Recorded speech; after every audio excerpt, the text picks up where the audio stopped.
يا رسول الله سلام عليك يا رفيع الشأن والدرجة.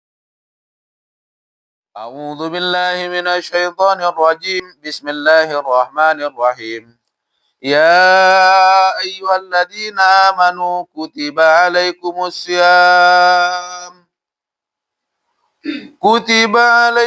الصيام كما كتب على الذين من قبلكم لعلكم تتقون. Allah firmankan dalam Al-Quran ayat 163 di surah Al-Baqarah. Wahai orang-orang yang beriman, telah difardukan atas kalian puasa kama kutiba alal ladzina min qablikum, sebagaimana telah difardukan, telah diwajibkan atas orang-orang sebelum kalian, agar kalian bertakwa kepada Allah Subhanahu wa taala. Di sini disampaikan kepada orang-orang yang percaya kepada Allah, orang yang beriman. Santri, karena sudah menjadikan Al-Quran itu adalah pedoman, berarti mereka sudah beriman. Lalu Allah bilang, wahai orang-orang beriman, telah diwajibkan atas kalian puasa. Tapi bagi orang yang tidak menjadikan Al-Quran itu pedoman, ayat ini tidak sampai kepada mereka. Kalau mereka jadikan Al-Quran ini cuman pajangan, nggak nyampai. Apalagi Al-Quran ini cuma dibaca untuk sebuah lagu-laguan aja, supaya juara MTQ, nggak nyampai. Karena kalau cuma baca, orang Yahudi pun bisa baca Al-Quran. Orang Arab sana banyak Nasrani, banyak Kristen orang Arab di Syria, di Yaman. Tapi tidak mereka jadikan pedoman Al-Quran. Nah, nggak nyampe ini. Karena mereka tidak dikatakan orang yang beriman. Ya ayyuhalladzina amanu kutiba alaikumusiyam. Wahai orang-orang yang beriman, telah diwajibkan atas kalian puasa. Artinya telah ditetapkan atas kalian kewajiban puasa. Apa itu yang dikatakan puasa? Apa yang dikatakan puasa? Imsak, menahan diri. Dari apa? Dari perkara-perkara yang sudah dibebaskan oleh Allah. Bukan perkara haram saja, tapi perkara halal. Yang jangankan yang haram, yang halal pun disuruh menahan diri. Untuk apa? Supaya kalian tahu, ya, supaya kalian sabar, supaya kalian sadar, supaya kalian bisa bersyukur kepada Allah Subhanahu wa taala. Kalau sekarang enggak, bulan puasa bukan supaya sabar, bukan supaya tahu bagaimana susahnya orang susah. Bukan supaya bukan supaya kita bisa meresapi bagaimana sakitnya orang sakit. Enggak. Justru bulan puasa kita untuk berpesta pesta pora. Jujur. Bulan puasa kita merasakan enaknya es, enaknya cola, enaknya ini, enaknya itu, macam ragam. Kalau bisa buka Google. Hari ini harus ada 12 makanan. Nggak tahu. Di daerah sana kelaparan. Bukan itu yang dikatakan puasa, bukan itu. Kama kutiba alal ladzina min qablikum, sebagaimana telah diwajibkan atas orang-orang sebelum kalian, yaitu kaum Nabi Musa, Nabi Harun, ya, kaum nabi-nabi sebelumnya. Oh, ada rupanya puasa sebelumnya? Ada. Dari mulai Nabi Adam ini ada perintah puasa. Jadi jangan bilang puasa itu syariatnya pada zaman Nabi Muhammad. Nabi-nabi sebelumnya puasa. Umatnya diperintah puasa. Lebih dahsyat lagi, mereka 3 hari 3 malam tidak makan. Ada yang 40 hari 40 malam tidak makan. Ada yang diancam kalau tidak lakukan tidak terima taubatnya. Kalau kita,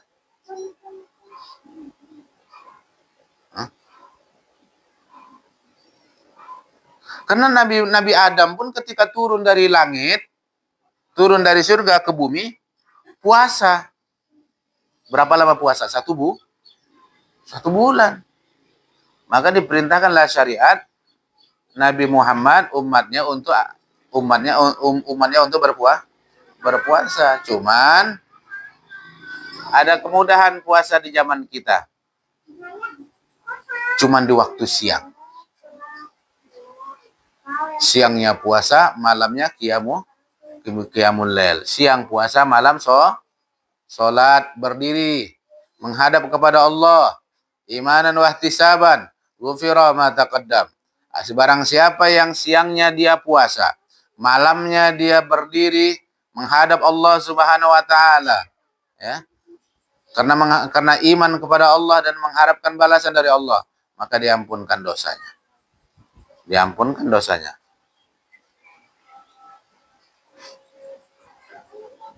Tapi kalau mengharapkan pujian, sholat di masjid, ya Bu ya, rame, pulang, ngorok. Baca Al-Quran tadarusan di masjid, perempuan tadarusan di masjid. Perempuan tadarusan di masjid, setan nggak tuh? Suaranya cantik-cantikannya didengar sama suami orang. Terbayang sama suami dia pakai pakaian apa di dalam. Suami suruh tadarusan di masjid untuk menghidupkan kampung dengan suara Al-Quran. Bukan istri. Aurat perempuan, apalagi yang cantik-cantik itu, ya Allah. Mendatangkan syahwat. Enggak, perempuan itu emas. Disimpan. Jangankan baca Al-Quran dengan suara yang cantik di masjid. Sholat 5 waktu pun tidak dianjurkan di masjid. Di rumah. Bukan di rumahnya saja, kalau bisa di ruang dalam, di kamar, bukan ruang tengah. Kalau ada di ruangan sempit hingga tidak terdengar oleh orang. Ini perempuan istimewa, emas. Bukan terong. Bukan kul. Dipegang-pegang, dilihat dia, dibalik-balik baru dibeli. Dipencet-pencet dulu, dicium-cium ini bau enggak bau, bagus enggak bagus, baru dibeli. Bukan itu perempuan. Perempuan itu emas dalam kotak, lihat. Beli berapa? Segram, 2 gram, 100 gram? Ada uang, boleh lihat. Kalau enggak, jangan sentuh. Kalau udah dipegang-pegang, dibenyak-benyak, setan itu. Ngapain dia gitu kan perempuan? Maka mau muliakan diri kalian, wahai perempuan. Jangan kalian hinakan diri kalian. Muliakan diri kalian. Jangan kalian hinakan diri kalian. Nah. Ini bulan Ramadan. Bulan yang apabila orang melakukan kebaikan dilipat gandakan oleh Allah kebaikannya. Bulan yang apabila melakukan dosa, melakukan kesalahan dan maksiat, maka dilipat gandakan Allah dosanya. Maka kaum perempuan, ya, saking gembiranya, bisalah ke masjid, tapi berjamaah, rame-rame. Ini lihat, ya Allah, salah persepsi. Bedandan ke masjid. Bedandan ke masjid perempuan. Bedandan, ya, berhias, di rumah nggak seperti itu sama suaminya. Kemudian baca Al-Quran keras-keras. Yang laki-laki ngerokok, dia baca Al-Quran keras-keras. Dengar satu kampung. Berdosa. Bukan dapat pahala, berdosa, Bu. Makanya ibu-ibu kalau jadi pengurus remaja masjid dan sebagainya, urusilah remaja masjid itu dengan ilmu. Kumpul perempuan, bukan pakai mic. Ya, bukan pakai mic. Pengeras suara itu. Bukan. Bahkan, memang suara perempuan bukan aurat.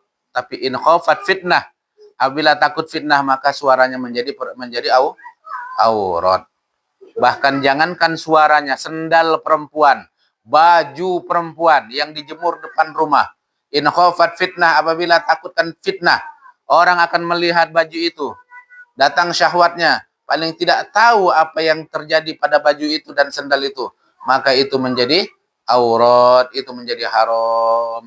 Imam Maliki apabila melihat ada sendal perempuan di depan rumah, maka itu difatwakan juga termasuk perbuatan haram. Sendal perempuan depan rumah aja pun haram. Kenapa? Setiap ada orang, karena yang datang ke rumahnya, yang lewat depan rumahnya itu banyak laki-laki ajnabi. Terbayanglah sendal istrinya atau sendal anak gadisnya, tah kemana menjulur langsung itu nanti perasaannya. Namanya manusia. Maka hukumnya haram. Maka orang-orang tua dulu, maaf, jemur baju perempuan tidak ada di depan rumah. Ini dulu ilmu mungkin susah didapat, tapi begitu dapat langsung diamalkan.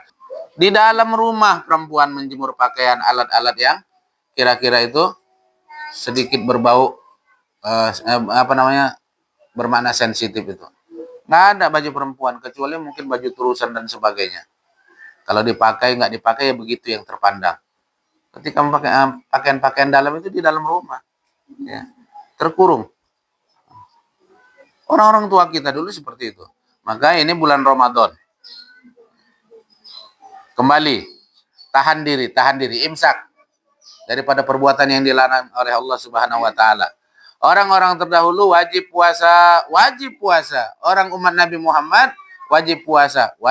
Cara puasanya yang berbeda, tapi tujuannya, visi misinya sama. Untuk apa? Bisa menahan diri. Dari apa? Dari suatu hal yang dulu dihalalkan sekarang diharamkan. Berhubungan sama istri, ya makan, minum, ya kan halal sebelumnya. Tapi bulan puasa diberhentikan. Sabar enggak? Rasakan lapar, padahal engkau diberi rezeki, kenikmatan. Ada makanan banyak di rumah. Rasakan coba selama 9 jam, 10 jam. Ada yang 16 jam. Di Eropa sana ada yang 16 jam puasa. Ada yang hampir 18 jam puasa. Tapi sana dingin. Di Arab sana yang 12 jam, 13 jam ada panas. Berdenting. Di sini enak di sini. Enggak panas, enggak dingin. Yang paling 27, ya 28 derajat. Enak. Santri-santri nggak enak katanya, ngantuk, nggak apa-apa, malam nggak tidur, malam Yaumil Ahad khusus sebentar kita nggak tidur, lebih dekat dengan Al-Quran supaya kita tahu makna puasa ini apa. Tidak ada sedikit pun daripada rasa sakit yang dirasakan oleh umat menahan puasa karena Allah Subhanahu wa taala, kecuali ampun dari Allah Subhanahu wa taala. Maka ditetapkanlah puasa atas mereka sebagaimana orang-orang sebelumnya. Tapi jangan salah persepsi. Puasa, apa itu puasa? Kenapa harus puasa? Karena puasa itu karena puasa adalah membuka pintu rahmat, pintu surga dari Allah Subhanahu wa taala. Ada satu pintu khusus, pintu orang puasa.